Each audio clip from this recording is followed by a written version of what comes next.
Solo levelling के season 2 में आपका स्वागत है। सीज़न 1 के लास्ट में हमने देखा कि जिन्वू ने जॉब चेंज क्वेस्ट को कंप्लीट कर इग्रिस को अपने शैडो आर्मी में शामिल कर लिया है। एपिसोड के शुरुआत में हम देखते हैं कि जिन्वू अपने बेड में मजे से सो रहा था। तभी उसको उसकी बहन संगजिना से कॉल आता है, जो जिन्वू को डांट के बोलती है टाइम देखने के लिए। घड़ी में 2 बज रहे थे और जिन्वू को जिना के स्कूल में जाना था पेरेंट टीचर मीटिंग के लिए। जिन्वू स्कूल में जाता है एक नए गेटअप और हेयर कट के साथ, और जिना उसको देख पूछती है कि वो सही में उसका भाई है ना। जिन्वू उसकी बहन को बोलता है कि वो टीचर से मिलने के लिए ट्रैक सूट पहन के थोड़ी आ सकता है। जिन्वू को देख स्कूल की लड़कियां उस पर फिदा हो जाती है, जिसको देख जिना जिन्वू का टांग खींचती है और जिन्वू जिना का गाल खींच के उसको टोकता है।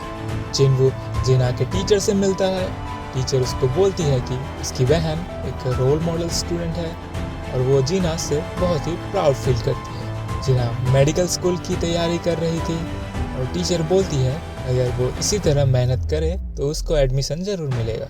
फिर टीचर जिन्वू से एक फेवर मांगती है और अगले पल जिन्वू हान सोंगी का वेट करता है एक बिल्डिंग के आगे। जिन्वू सोंगी को अपने बहन का फोटो दिखाता है और पूछता है कि क्या वो जिना को जानती है। सोंगी जिना की दोस्त थी और उसको पता लगता है कि जिन्वू जिना का भाई है। सोंगी जिन्वू को बोलती है कि टीचर ने उसको कुछ भी बोला हो वो स्कूल नहीं जाए। तब जिन्वू बोलता है कि सोंगी एक ई रैंक हंटर है और ई रैंक हंटर की कमाई ज़्यादा नहीं होती। तो रिप्लाई में सोंगी बोलती है कि जिन्वू भी एक ई रैंक हंटर है और जिन्वू बोलता है उसको उसके साथ चलने के लिए। सीन शिफ्ट होता है एयरपोर्ट में, जहां जिनचुल वेट कर रहा था वांग डोंगसू का। जिनचुल डोंगसू से पूछता है कि वो कोरिया में कितने दिन रुकेगा और डोंगसू बोलता है कि ऐसी घटिया कंट्री में वो ज़्यादा दिन नहीं रुकेगा। जिनचुल डोंगसू को बोलता है कि उसे पता है वो कोरिया वापस सिर्फ योजिन और जिन्वू को देखने के लिए आया है। तो डोंगसू बोलता है कि देखने नहीं, वो उनको डंजन के अंदर मारने आया है और जिनचुल को धमकी देता है रोक सको तो रोक के दिखाओ। दूसरी तरफ हमें गो गुनही और चोई जोंग इन दिखते हैं, जो जेजू आइलैंड के इवॉल्व हुए एंट मॉन्स्टर्स के बारे में बात कर रहे थे। इन मॉन्स्टर्स ने विंग डेवलप कर ली है और वो समुद्र पार करने का ट्राई कर रहे थे। हालांकि अभी ज़्यादा दूर नहीं जा सकते, बट कभी ना कभी तो पार कर ही लेंगे। इधर जिन्वू मिस्टर आन और मिस्टर ह्यून से मिलता है एक सी रैंक गेट के आगे। जिन्वू के साथ सोंगी भी होती है और ये दोनों आए थे व्हाइट टाइगर गिल्ड का ट्रेनिंग देखने। तभी पीछे से एक हंटर उन्हें जल्दी करने बोलता है। उसका नाम किमचुल था, एक ए रैंक हंटर जो एक टैंक है। ये ट्रेनिंग नए हंटर्स को एनवायरनमेंट को फैमिलियराइज करने के लिए था और किमचुल इस टीम का लीडर था। किमचुल वीक हंटर्स को पसंद नहीं करता था और जिन्वू एंड सोंगी की बदकिस्मती से दोनों ही ई रैंक हंटर थे। इस रेड टीम में एक ए रैंक, 5 बी रैंक और 2 सी रैंक हंटर्स थे। जिन्वू और सोंगी को मिला के टोटल 10 लोग थे। जिन्वू सोंगी को लाया था ताकि वो उसको दिखा सके डंजन्स कितने खतरनाक होते हैं, बट इतने सारे हाई रैंक हंटर्स एक सी रैंक डंजन के लिए होने के कारण उसका प्लान फ्लॉप हो जाता है। सब मिलके गेट के अंदर जाते हैं। अंदर जाते ही जिन्वू को दाल में कुछ काला लगता है और पीछे देखता है कि जो गेट ब्लू था वो पूरा रेड हो चुका है। जिन्वू सोंगी का हाथ पकड़ के गेट के बाहर जाने का ट्राई करता है, बट जा नहीं पाता। ये खबर व्हाइट टाइगर के गिल्ड मास्टर बैक यनहो को मिलता है और वो तुरंत वहां के लिए निकलता है।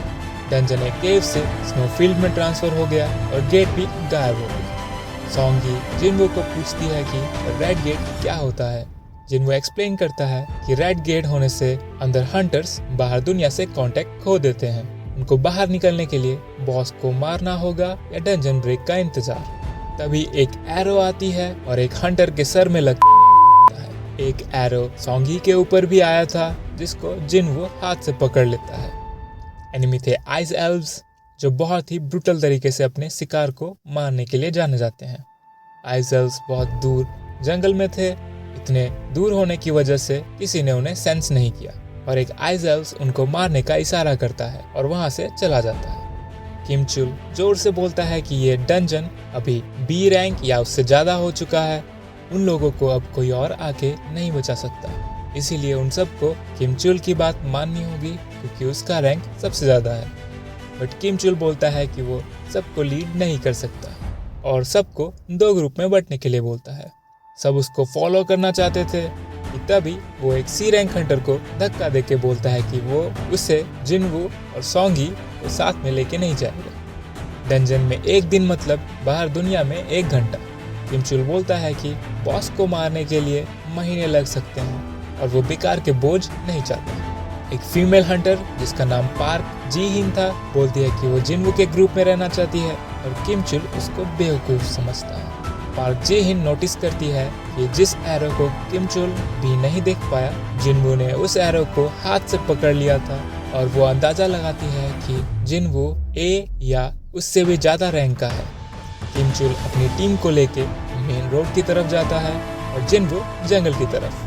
किम चुल और उसकी टीम सोचती है कि जिनवू की टीम मरने वाली है कि तभी उनके सामने आइस बियर आ जाते हैं। आइस बियर को देख बाकी सब डर जाते हैं बट किम चुल कॉन्फिडेंट था। आइस बियर किम चुल पे अपना पंजा मारता है जिसको किम चुल अपने सील से रोक देता है और एक ही स्लैश में आइस बियर के 2 टुकड़े कर देता है। दूसरी तरफ पार्क ही जिन जिनवू के ग्रुप को रुकने बोलती है क्योंकि वो लोग आइस बियर के टेरिटरी में थे और सबको रिट्रीट करने बोलते हैं। जिनवू रिप्लाई देता है कि इसी वजह से वो लोग जंगल के और अंदर जाएंगे।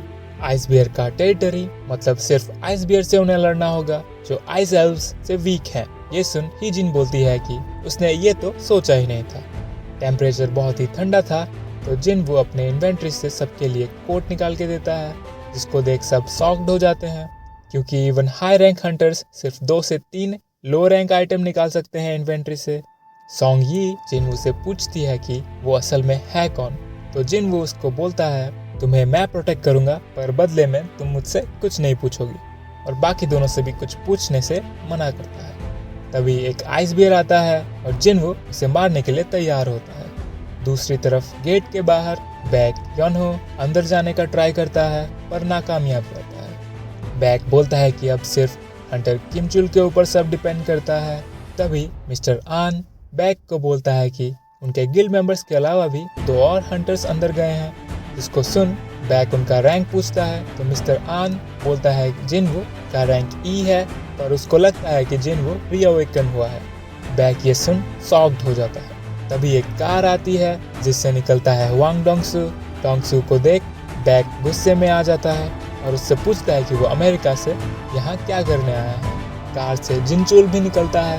डोंगसू बोलता है कि वो जिनवू के लिए आया है बट रेड गेट को देख गुस्सा हो जाता है। जिनचुल सोचता है कि जिनवू तो लकी है, रेड गेट की वजह से अब डोंगसू भी उसके पास नहीं जा सकता। सीन जिनवू पे शिफ्ट होता है जो बहुत सारे आइस बियर को मार के लेवल अप हो चुका था। जिनवू को देख सब फ्लैबरगास्टेड हो जाते हैं। रात हो चुकी थी और वो लोग भालू का मीट खा रहे थे। जिनवू थोड़ा ट्रेनिंग करने गया हुआ था।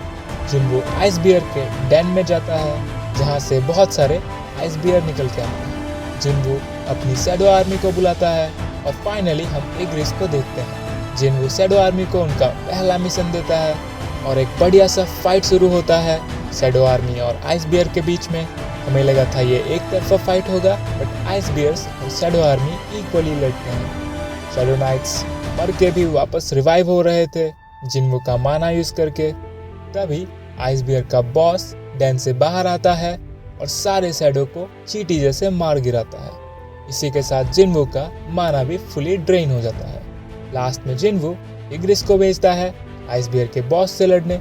इग्रिस स्टाइल में चलता है बिना किसी डर के और बॉस उसके ऊपर अटैक कर देता है।